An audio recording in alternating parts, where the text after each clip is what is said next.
Hello, welcome back to PlayStation Access with me, Dave, and Rob. Hi. I'm extremely happy today, Rob. You've been going on about this for about a week now.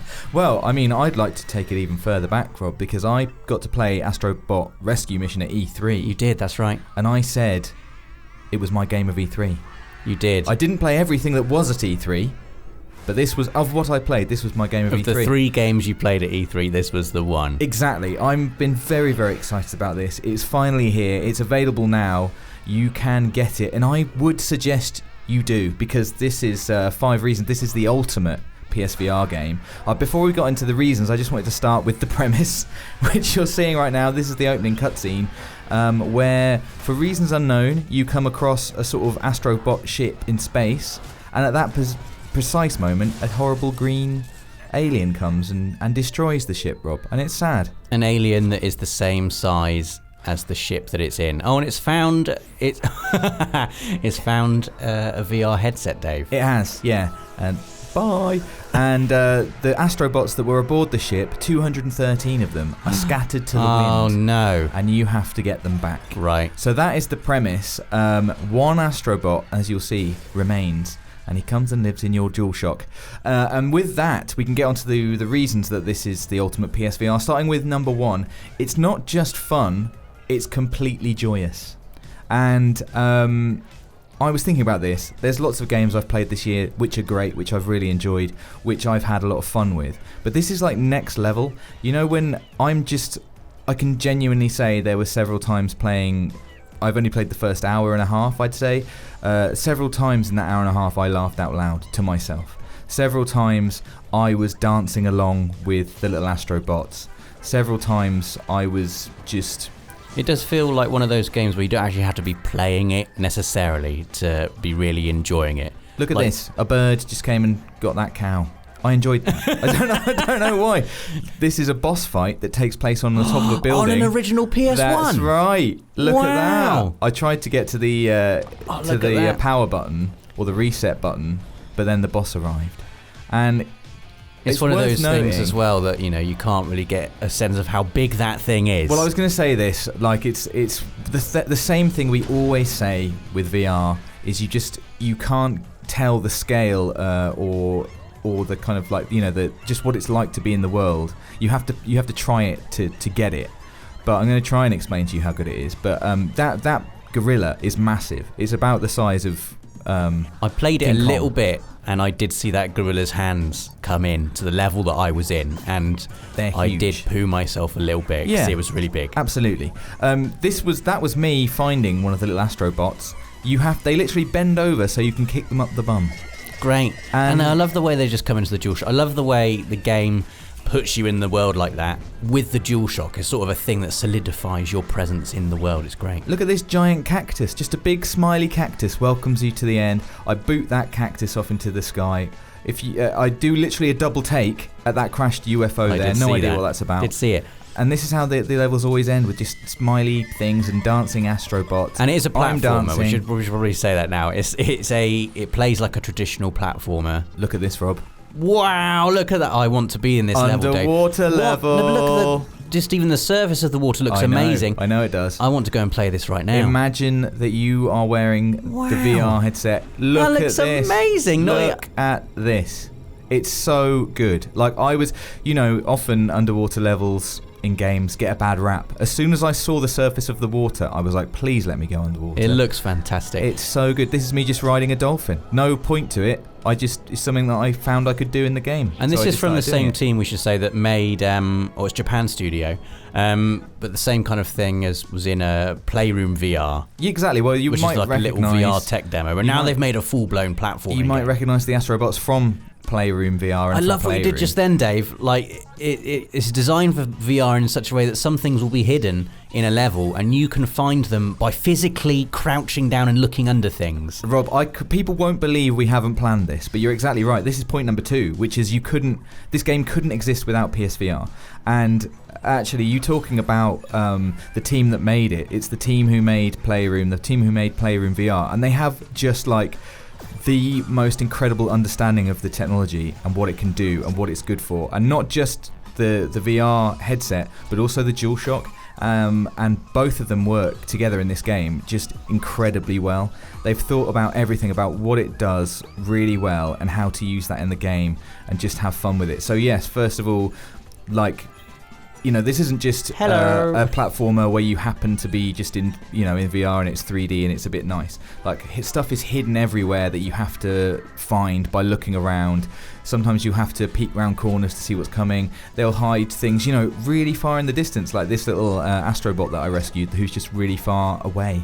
All that kind of stuff. Like, it's look at the size of this level, which I'm about to grow on a plant. Wow. Like, again, you can't truly get it until you see it inside the headset, because the VR gives you like a sense of scale that you just don't get in not 3D, and you just have to look around and figure out what's going on and how to get places. I also like how it gives you enemies and things to interact with that you don't interact with your little character. You interact with them yourself, like a little insect flew in front of me and I headbutted it with my actual head. You've got to stop doing this, Rob, because that's point number... Look, I love this. He literally bends over like, can you kick me up the bum? This is point number 3, which is you are in the world, not just a camera. So, and I think this is important. We haven't rehearsed this. We actually haven't rehearsed this. There's an enemy there, that big pink guy, he's gone now. His job, he's not interested in Astro Bot at all. He just spits goop at you. And here's something you've got to headbutt and change the whole level so that, you know, actually this is the end that you've brought about there. But, you know, there's lots of things like that where you have to headbutt stuff and it will make platforms available to you that weren't previously. Here you latch onto the wall and you pull it out, and you'll see that I get to do that again. I'm going to talk more about that mechanic later. But it's like you are part of the world. You're not just a camera and you're really Astro Bot, you know, you're just controlling Astro Bot. You're very much part of it, and it makes it so much more enjoyable somehow. It's like you're a team rather than just, you know, watching Astro Bot's story, or I don't know, just embodying that character. Gorilla spit. That in is your really face. Powerful stuff. Gorilla spit. I mean, it's just such a fun idea. This is what I mean. It's just joyous. Like, it's just really, really fun. Here's a bit I forgot. There's loads of like kind of little traps and things. I thought, oh, this is pretty easy. The spikes are for me. They're not for Astro Bot.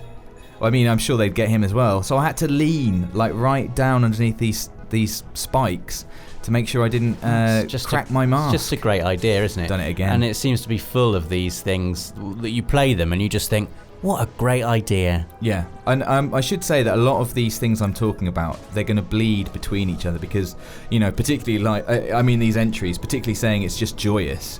I think that you'll see that throughout all these entries. I like this. This is the end of the underwater level.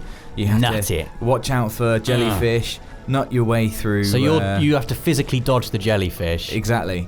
And then look at this. I love this. You got seaweed on your head because you've come out from underwater. And then they even put a camera there. You can see yourself. Can you shake it off your head? No, I did try, but you can just shake it around. I had just in a minute you might have seen me just actually laughing because I was just looking at myself for ages and just shaking this stuff around. Which brings us on to point number 4.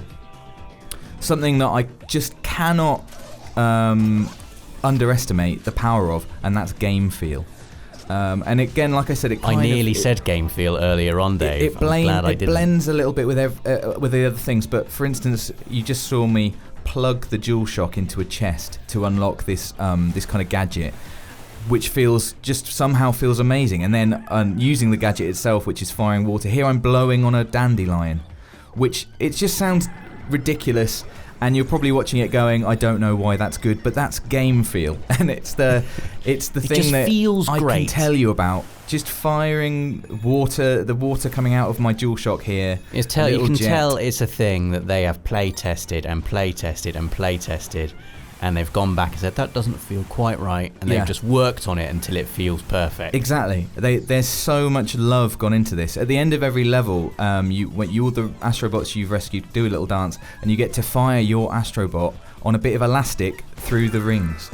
And it just feels great. It's really hard to explain, although I'm trying desperately. Look at you dancing around with your DualShock there. It goes back to what we're saying about this team. You know, they just get the hardware. They totally understand PSVR and they totally understand the DualShock and what you can do with it, and it just is so much fun the way they interact.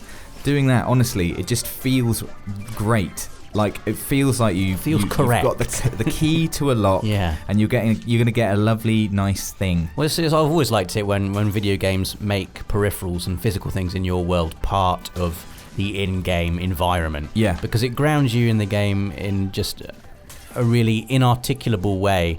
And yeah, like you said, it's game feel. It just feels right. It feels fantastic.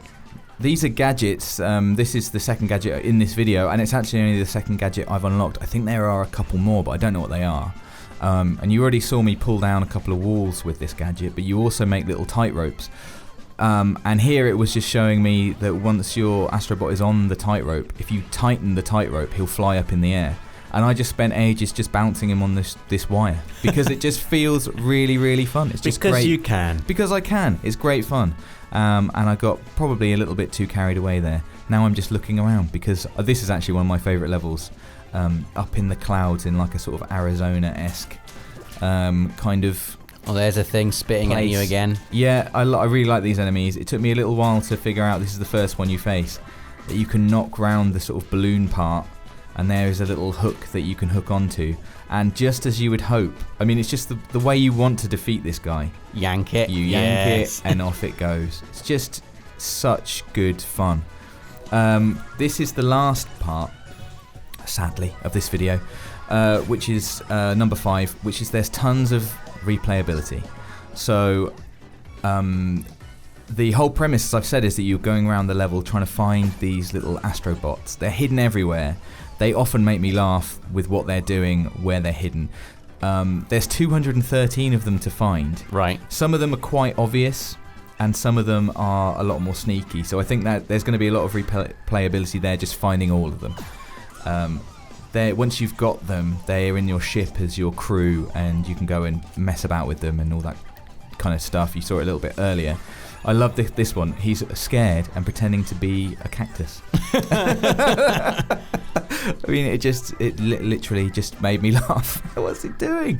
It's ridiculous. There's loads of stuff like that. I've seen every level has several kinds of different Astrobots who are doing all kinds of different stuff. Some are scared, some are quite happy. This is another thing that you will find, another kind of collectible, I guess. It's a space chameleon.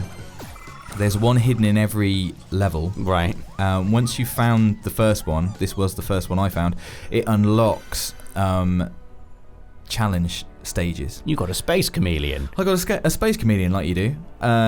So each level therefore has its own challenge for you to take for you to play, and they take a range of forms. You can see there's the challenge belt, which is kind of like an asteroid field full of little challenges. So each one's based on the level in which you found it.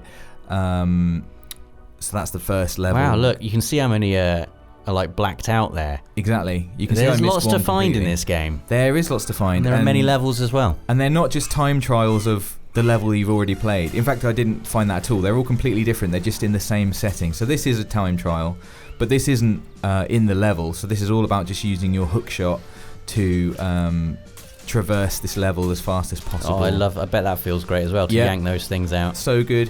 This one you've got you've got your hose back. And Don't you've got squirt it at the electric ones. That's right. You get a score for this one. This one you're trying to do as high a score as possible. There was another one where you had to throw balls at Pretty stuff. sure you hit some electric ones there, Dave. I think you're wrong. Some splashback. I'll have you know that I've been brilliant at all of Astro Bot Rescue Mission, and that was just another time trial. At the end, I like the way it finishes. You kick off first and second place once you've got a new high score. That is pleasing. Exactly. Screw you. And then this is me just dancing with the DualShock, which is fully kind of rendered in real time. That's me moving. You can see your thumbs, yeah. And the last kind of way to that there's a lot of replayability, I suppose, and is that in your Astro ship, which becomes available once you find the first part of it that's been missing. You already saw me dancing around in there and running around with all the little Astrobots, and like I said, the ones you find will be in there. This is the collectible system, so the coins you collect, you can then use on this little machine. You get a nice little diorama thing, which I thought was quite nice, and it's nice looking at it.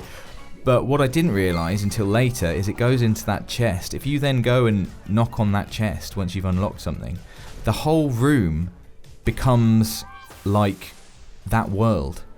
Oh, that completely is cool. changes, and I got really excited when I looked over here and there's a whole little aquarium area. And you're just inside it. You're just inside it. And so the things I found, which was like that bird and one of those yellow enemies, they are in there as well. They're behind me. I don't show them in this bit of the video because I didn't realise.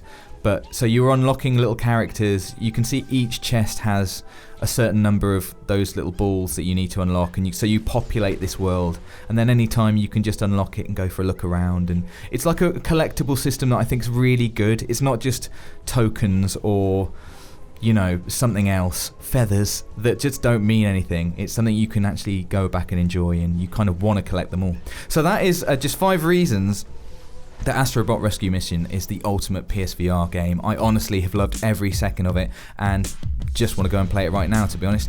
Let us know in the comments if you're going to be picking it up, if you're looking forward to it, what looks good to you about it. Please do like this video if you liked it, and subscribe so you don't miss anything else from the world of PlayStation. For the players.